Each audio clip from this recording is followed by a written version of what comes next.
All right, man. All right. We can't run from it. We can't run from it. This is what we signed up for. We did not choose the sicko life. The sicko life chose us. We can't run from it. Ladies and gentlemen, welcome to another edition of Sixers Post Game Live on Run It Back Philly. And before we get started, do me a favor. Watching the fourth quarter of this one on a Saturday night, down by 30 plus in the fourth, and still doing a post-game live show, I think I deserve some likes for that. I think I deserve for you to hit the like button at least 1,000 times for that. All right. Be active in the chat. Give me all of your thoughts. And the Discord link is pinned to the top of the chat. If you got anything you want to get off your chest, if you want to give me your opinion on what happened in this game or anything else you want to talk about, go ahead and click the link at the top of the chat. Join the Discord and give me a call. All right. We're live on YouTube. If you're listening back on Apple Podcasts or Spotify, be sure to try to catch us live on YouTube after every single game. Join us, join the chat, and join the conversation. All right, man, let's get into it. The Philadelphia 76ers lose to the Cleveland Cavaliers 126-99. Yes, they lose to the Cavaliers by 27 points, but they were down by as many as 33, I believe. Might have been 35 at one point. They got absolutely smoked by the Cleveland Cavaliers. And here's what I want to say, man. Here's the first thing I want to say. This is for all of you social media pages that lied to yourselves and lied to the fans, hyping up this team's numbers in the past 5 or 7 games because they were playing the Charlotte Hornets twice a week and the Bulls and the Orlando Magic without Paolo. And yes, the Sixers are playing without Joel Embiid, but this game wasn't even competitive. And this is the point that I was making. You see, when they beat the Hornets and they have a 21-point lead and they blow the lead and they have 20 turnovers and give up 60 points in the paint, I do a post-game show talking about how bad the win was. And the reason I do a show talking about how bad the win was is because you can easily look at those things: 20 turnovers, 60 points in the paint, bad defense, short, slow, fat, unathletic, everything else. You can look at those things and say, what's going to happen when they play one of the best teams in the league? This should be obvious. I just saw another one, bro. I just saw another one. StatMuse right here. Here you go. 76ers since Thanksgiving. 5th best record, 6th best defense, 9th best net rating. They're turning things around. Come on, bro. Why are you guys so disingenuous? Why are you guys... Do you have any shame? Do you have any damn shame or dignity for you to know that they played the Hornets 4 times in 2 weeks and for you to type that out? Do you have any shame? Do you have any dignity? Anyway, they go in and they play the Cleveland Cavaliers on a back-to-back without Joel Embiid. Why did Joel Embiid play against the Hornets and sat out the Cavs? I don't know, but it's why nobody gives a shit about the NBA anymore, is stuff like that. You're not even getting any good matchups. When's the last time there was a good matchup? Where they at, though? To quote my man T.I., where they at, though? You know, where are the healthy matchups where both teams have all of their stars and it's a good game? I don't know, dude. I don't know, because you got teams sitting their stars in the good matchups and playing their stars against the Charlotte Hornets. But anyway, the Sixers go in and to Cleveland against the Cavs without Joel. And I will say this, they put up a fight in the beginning of the game. And here's exactly what happened. And it's the same thing that happened against the Hornets. It's the same thing that's been happening all season. The Philadelphia 76ers, probably without me even looking at the statistics, have the worst bench in the entire NBA right now. The worst. So it's not just, but we were playing without Embiid. They actually looked pretty good with the starters on the floor in the beginning of the game. It's as soon as the bench comes in, they get destroyed. And Tyrese Maxey started out the game hot. And they had a 10-point lead in the first quarter. And as soon as you went to the bench lineup, Cavs cut the lead. And the same thing happened against the Hornets, except they held on to win because the Hornets are really bad. Right? What happens when this same pattern takes place against a team like the Cavs? This is what happens. You get absolutely blown out of the water. I didn't expect them to win this game. I would have been impressed if it would have been competitive. They start the third quarter. Kind of same things happening, right? The starters look pretty good. They get up to, I believe they cut the lead down to about 5 or 6 in the third quarter. And then, once again, you go to the bench. And the Cleveland Cavaliers went on a 19-3 run in the third quarter. A 19-3 run in the third quarter. And you start getting possessions where Caleb Martin is, getting cooked on the defensive end and throwing the ball off the bottom of the rim on the offensive end. And KJ Martin trying to dribble a basketball. Gershon Yabusele throwing the ball off his leg. Andre Drummond trying to do post moves and losing the ball out of it just turned into some of the worst basketball you could ever ask for. And that's how it's going to be here for a while. This team is bad. The team is bad. I need you guys to understand that. They are slow. They are unathletic. They have a lot of players who can't keep up, can't rotate, can't fly out to the three-point line. It's bad. And I'm still annoyed at Nick Nurse because he's still doing the same things with Kyle Lowry. I can't say I can't say it every game. I can't say it after every game. I can't just keep saying the same thing. But you looked at the Hornets and you saw not the Hornets, the Cavs, even the Cavs. Look, here's a good example of what I've been saying for a while here. And that is, Nick Nurse has the same lineups, goes to the veterans, won't play anybody else, right? Here's a good example of what good coaches do. Okay, look at off the bench for the Cleveland Cavaliers. The 25-4 Cleveland Cavaliers. They're playing a guy off their bench named Jalen Tyson, who was a late first-round pick out of California. He's 22 years old. Nick Nurse, 100%, would not put Jalen Tyson on the floor if he was in a 76ers uniform. The Cavaliers are 25-4. And they have a coach that is not afraid to play a 6'6", 22-year-old off the bench, and he was a plus 16. Ty Jerome.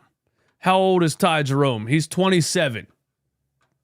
Nick Nurse would not play a guy named Ty Jerome if he was in a 76ers uniform.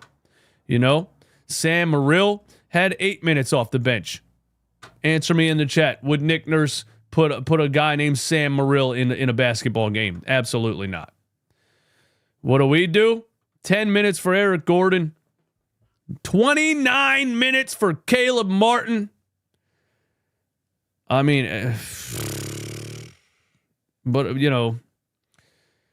Also, it's the coach plus the roster construction, but I just wanted to make an example of, kind of who some of the guys are that the Cavs are playing off the bench. And the 76ers, they need these. We need veterans. We need Caleb Martin. We need Eric Gordon. We need Kyle Lowry. you know. Caleb Martin is still broken, dude. He came back in the game. This is his first game back with the shoulder impingement. It looks exactly the same. He's afraid to shoot it. He can't shoot it. It's terrible. I guess I'll talk about, Tyrese Maxey had 27 points. He was 8 for 22, 5 for 10 from 3. He was a minus 24. And that's going to look bad stat-wise when you really look at it, especially with the plus-minus there. But these guys are a big plus-minus because they were on the floor when the Cavs went on that 19-3 run in the third quarter and blew the game out of the water. If you look at Paul George, he was only a -7. That's because Paul George was on the bench during those runs, so plus-minus is not the end-all, be-all. It's literally a lineup stat. But Tyrese Maxey is the only reason the Sixers were even competitive in the first half of this game. And Tyrese Maxey pretty much single-handedly in the third quarter started to lead the Sixers back after being down by as much as 20 and cut the lead all the way to 5. It was all Tyrese Maxey. Nobody else really did anything the entire game. We have two other players in double figures, Ricky Council with 11 and Paul George with 11.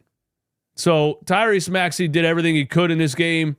Offensively, he's the only reason the Sixers were even in it in the first half, and it absolutely wasn't enough. And they just don't have enough to compete with the Cavaliers in the interior parts of the roster. When you talk about Evan Mobley and even Dean Wade hitting threes and Donovan Mitchell, Darius Garland, Jared Allen. I mean, come on, man.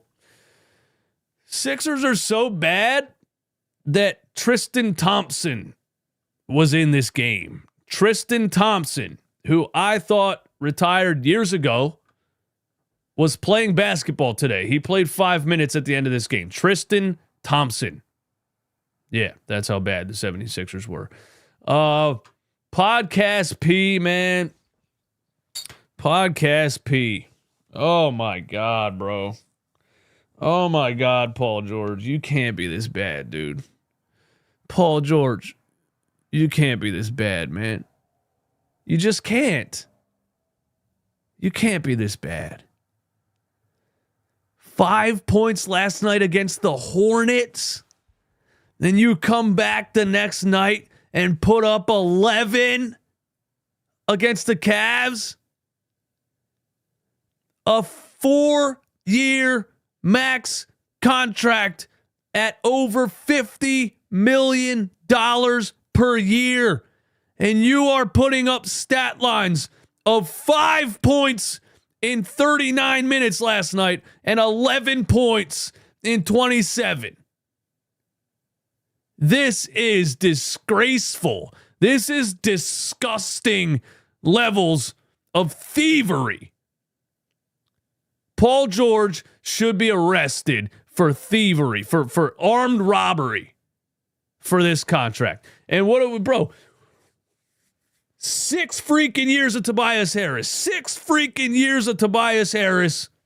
We finally get off of that contract and we go and give out the same damn contract. A player who's going to have a good game once every 3 or 4 and then just absolutely not even show up for a good game and then 3 shit games, right? And then you guys will probably pull out this fucking apology form too. When Paul George sucks for 4 straight games, right? You'll probably pull out this apology form if he drops 29 next game. You know what I mean? Oh, what were you saying about Paul George? That's what you're gonna do. This is disgusting. And the guy's 34 years old. He's out there playing like a 47-year-old guy at the YMCA. And we got him until 2029, ladies and gentlemen. Paul George and Joel Embiid are signed until 2029. Yeah.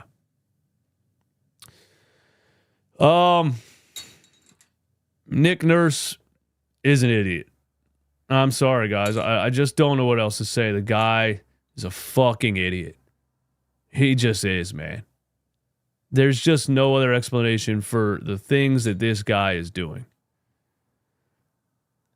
To play Caleb Martin off of a shoulder injury for 29 minutes.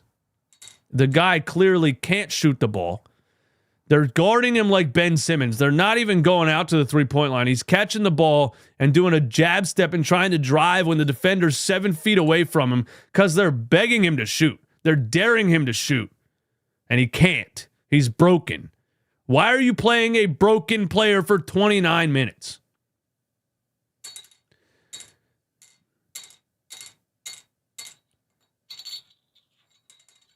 You know, and I mean, I can't keep ranting about Eric Gordon and Kyle Lowry, but these are the two shortest, slowest, oldest players in the entire NBA.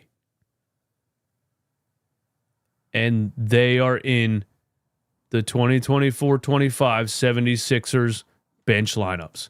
And it is putrid to watch. It is fucking disgusting basketball.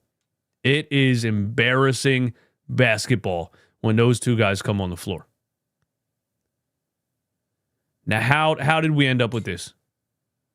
You got to be able to find literally any player out of the G League instead of playing these guys. You have to.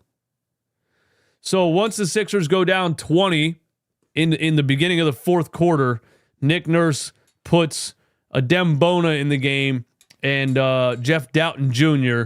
and decides, you know what, we're done. This game is over. I'm going to play these other guys. It's just, why aren't you mixing them in, you know, before it gets this far out of hand? Why aren't you trying different things? You're just doing the same thing over and over and over again. I mean, the White Doc Rivers strikes again, man. Andre Drummond was absolutely putrid in this basketball game. A goose egg from the floor, a -11, just can't defend the rim at all. I mean, cannot guard the paint to save his life. And really, you combine Andre Drummond and Gershon Yabusele, it's a layup line, dude. Once again, you know, for year 8 of Joel Embiid's career, we do not have a backup center. We don't, man. We thought we did. Look, we got Drummond back, man. Oh my God, dude. It's so bad. It's so bad, man. And I think that, you know, you get Joel Embiid back, things look a little bit differently, but I saw the same thing against the Hornets. I saw the same thing against the you know, the bench is terrible. The bench is terrible, man. You know, there's a kid named Justin Edwards who's out of Kentucky. He's 22 years old. He plays for the Sixers G League team. He's 6'7", 215, and can dribble, pass, and shoot. And why isn't he playing? You know, why are the Cavaliers playing a guy named Jalen Tyson?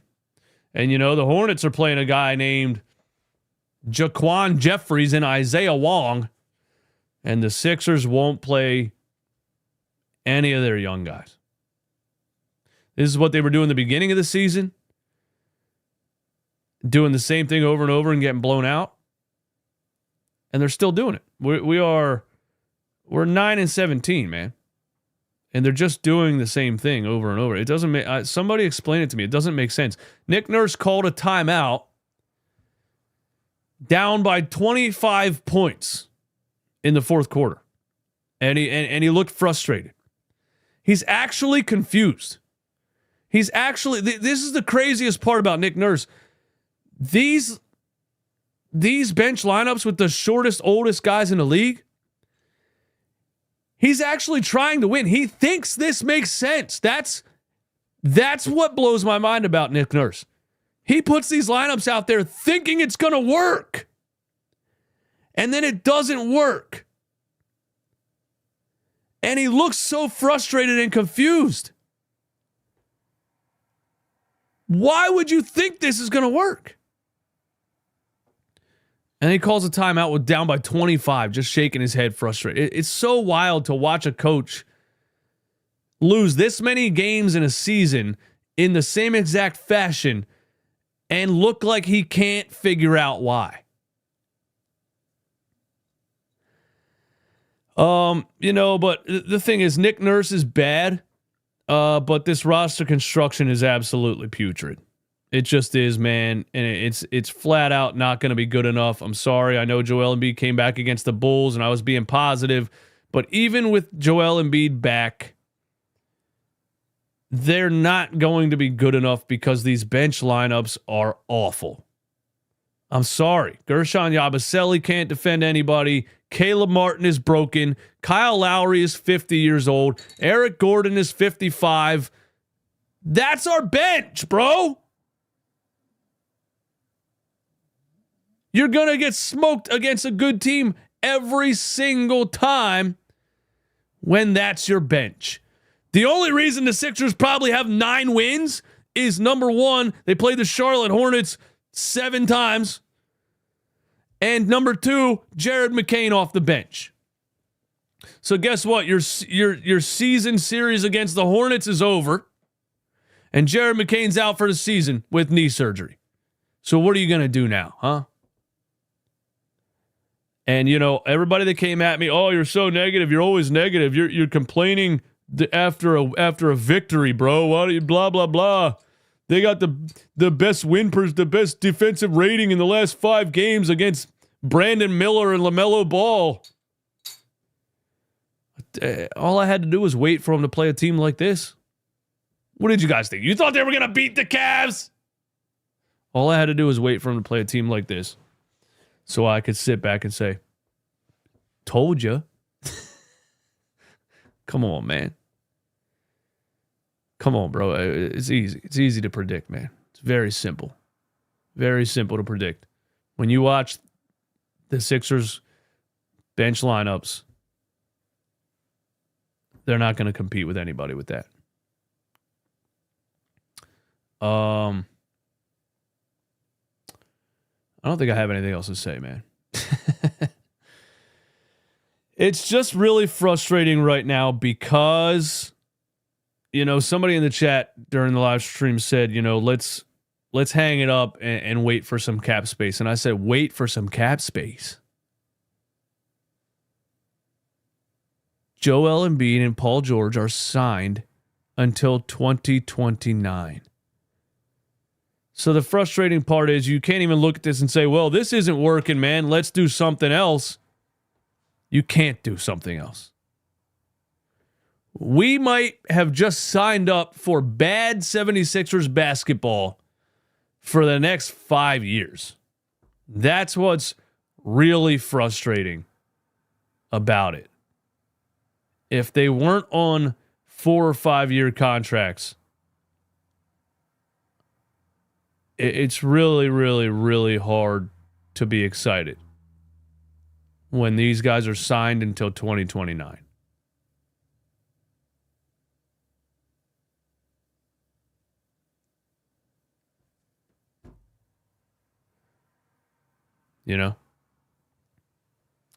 But I'll be right here, man, giving my thoughts on the game and live streaming the games and everything, man. I'll be right here, man. I'll be right here. But yeah, I think I've had enough of it for tonight, man. Thank you guys for tuning in. Thank you for listening to me, man. Go enjoy your Saturday, all right? Go enjoy your Saturday, man.